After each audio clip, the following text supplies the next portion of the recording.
ITA for telling my ex. I don't care if her daughter is crying about being left behind when my son's with me. I, 27 years old, was in a relationship with my ex for 4.5 years. And during that time, we had a son together who is now 6 years old. Our relationship ended when he was just 2, after I found out that she had cheated on me and that the baby she was carrying at the time might not be mine. It was a devastating blow that shattered the foundation of trust we had built.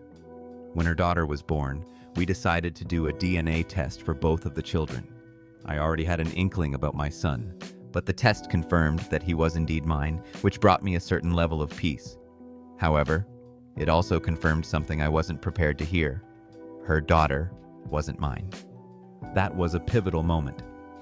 I realized that not only was the relationship irreparably broken, but I wasn't going to be dragged into a role that I hadn't chosen. She didn't know who the father of her daughter was, and, despite that, she and her family, her parents and her sister, asked me to raise her daughter as my own. The reasoning was that it would be easier for the children if they were brought up together as siblings. But I simply couldn't agree to that. We weren't married, so I wasn't the presumed father of her daughter. The absence of that formal bond made it much easier for me to walk away from the situation and focus on what mattered to me, being the best father I could be to my son. At the time, I sought joint custody of my son, and while the arrangement wasn't perfect, it was enough for me to feel like I could provide stability for him.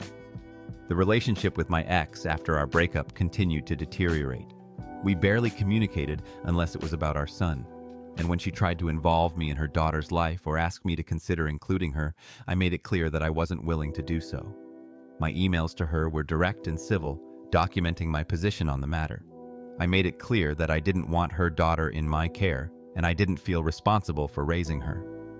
For a while, this arrangement worked out. We kept our interactions minimal, and while the tension was always there, it wasn't as intense as it had been at the beginning. But over the past few weeks, she's escalated her efforts to get me involved in her daughter's life. She's been relentless, sending me more messages, calling me, even confronting me in public. The last time we met, she told me that her daughter cries every time her brother leaves, and that she wants to run up and hug me. She said that since she knows I wouldn't be okay with it, she's been keeping her daughter away from me, but it was breaking her heart. In that moment, I felt the weight of the situation pressing down on me. She went on to say that her daughter didn't choose this life, that she was innocent, and that she knew she had made mistakes, but she couldn't stand seeing her daughter cry anymore. She begged me, not for her sake, but for our son's, to consider seeing her daughter as his sister and to love her like I would love my own child. I wasn't moved.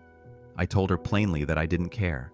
I did not bring her daughter into this world, and I refused to take responsibility for raising her. I told her to focus on finding her daughter's real father, someone who had actually played a role in her life. I told her to leave me alone, that I had done what I could for our son, and I wasn't going to extend myself further into a situation I hadn't signed up for. After that conversation, things only got worse. Her sister reached out to me on social media, accusing me of being heartless and questioning how I could be a father to my own son, but not care about an innocent child. The message was harsh, but I expected that from family who didn't understand my position. Then, her friend sent me a message that was even more aggressive. The tone was far stronger, accusing me of misogyny and suggesting that I wouldn't behave this way if she had another son, implying that I was treating her daughter unfairly just because she was a girl. This accusation stung, and I knew it wasn't true. But her friend seemed convinced that I was doing something wrong by not embracing the role of father to a child I had no biological connection to. It was at that point I started to question everything. Was I being unreasonable? Was I really just too harsh in my refusal to take responsibility for this girl? The pressure from her family and friends was overwhelming, but I knew deep down that I couldn't allow myself to be guilted into something I wasn't ready for. My priority had always been my son, and it wasn't fair to him or to me to force myself into a role I didn't feel equipped for. Am I the asshole here for standing firm in my decision, or is everyone else in the wrong for expecting me to take on this responsibility? Update 1. After that public, tense conversation, I felt like everything had spiraled out of control. She still didn't give up, Every time we met, she kept trying to convince me in her own way.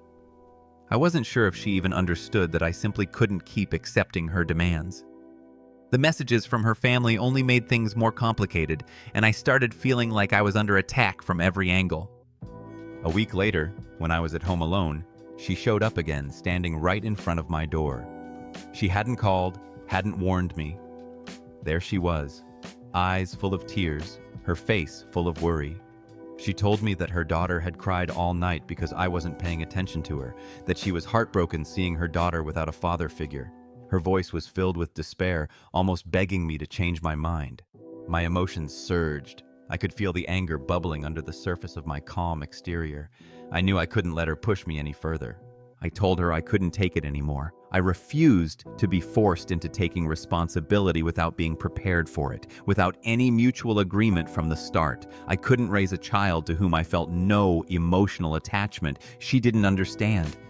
She cried, but this time, I didn't soften. She begged me to at least consider her daughter as part of the family, since I was the only one who could help her get through this pain. Her words felt like a slap in the face. When I rejected her again, she turned and walked away, her face full of despair. I felt a turbulent wave of emotion in my chest, but as soon as she left, I received a message from her sister. This time, it wasn't just reprimands, but an outright threat.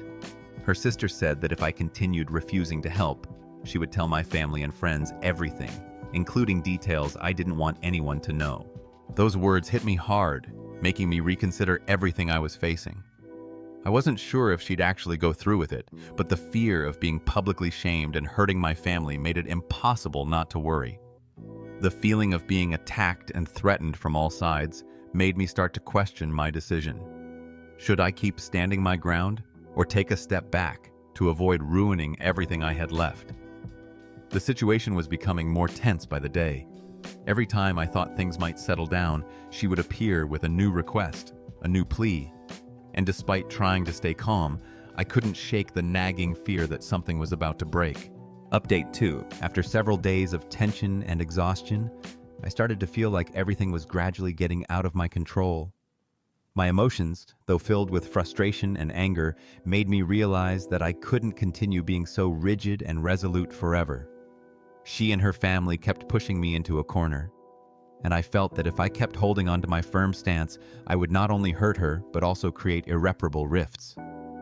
That day, after a week of continuously receiving messages from her family, I decided to take the initiative. I called her and suggested meeting at a quiet cafe, a place where we wouldn't be disturbed by anyone. She seemed surprised when she heard my voice, but agreed immediately. It felt like a big step for me, and though I didn't know where it would lead, I also knew that if I didn't take action, everything would get even more complicated. When we sat down across from each other, the atmosphere was tense at first, but then she began to speak, her eyes still glistening with tears, but this time it wasn't pleading. It was an explanation. She spoke of her helplessness, of facing a situation she wasn't prepared for. "I know you're not the father of my daughter, and I never wanted to force you," she said. "But seeing my daughter in pain, I just want someone to be there for her, at least during this time." In that moment, I began to feel the truth in her words. I couldn't continue standing on the sidelines, but I also knew I couldn't do anything beyond my capacity.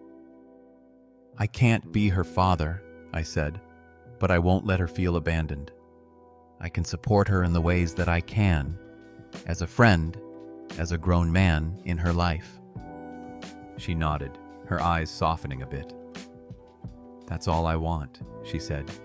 "Just someone to be there, to help ease her pain." We both sat in silence for a moment, but I could feel the weight in my chest lifting a little. I couldn't replace her father, but I could create a space where she didn't feel like she had to endure everything on her own. We continued discussing the next steps. I agreed to participate in some joint activities to help her daughter gradually become more comfortable with me, but without any pressure, without rushing the connection. She promised she wouldn't ask more than that, and we would find a way to make things easier for everyone involved. As we left the cafe, I felt a great sense of relief. While the situation was still complicated, at least we had reached a mutual understanding. I didn't promise I would become her daughter's father, but I knew I could be a part of her life in a way that felt comfortable to me, and more importantly, not let her feel abandoned in a world full of changes and challenges. This feeling wasn't perfection, but it was progress.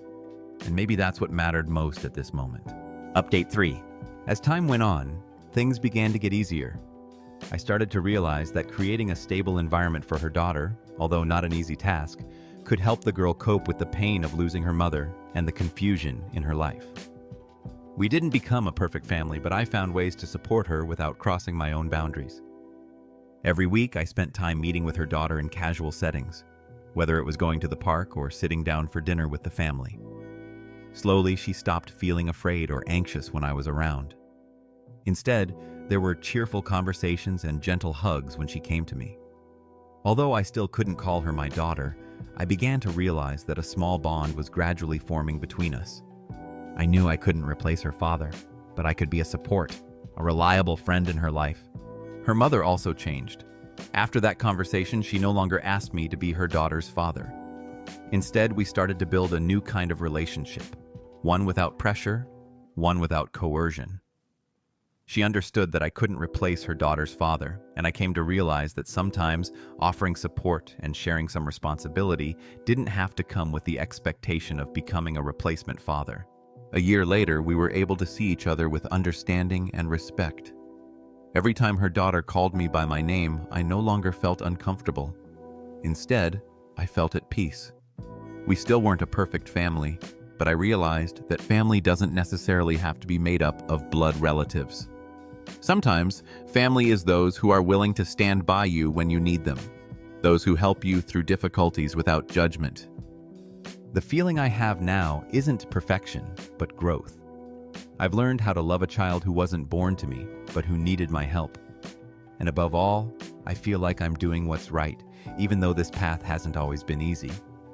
But I understand now that sometimes the most complicated relationships can lead to the most positive outcomes if we are patient and open-hearted. As time passed, the relationship between all of us continued to evolve. It wasn't always easy, and there were still moments of tension, but we had come to understand that healing didn't happen overnight. Her daughter, now a little older, began to open up more. Our interactions were no longer just out of necessity. There were genuine moments of connection.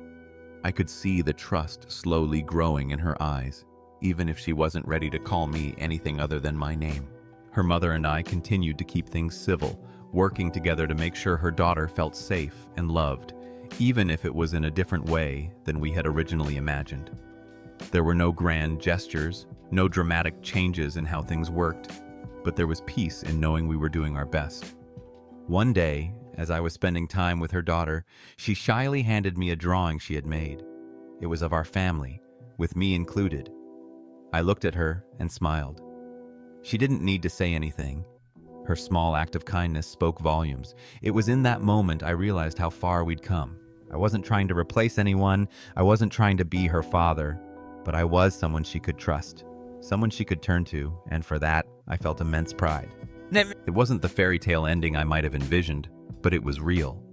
We had built something together, something stronger than I had imagined possible, and that, to me, was more than enough.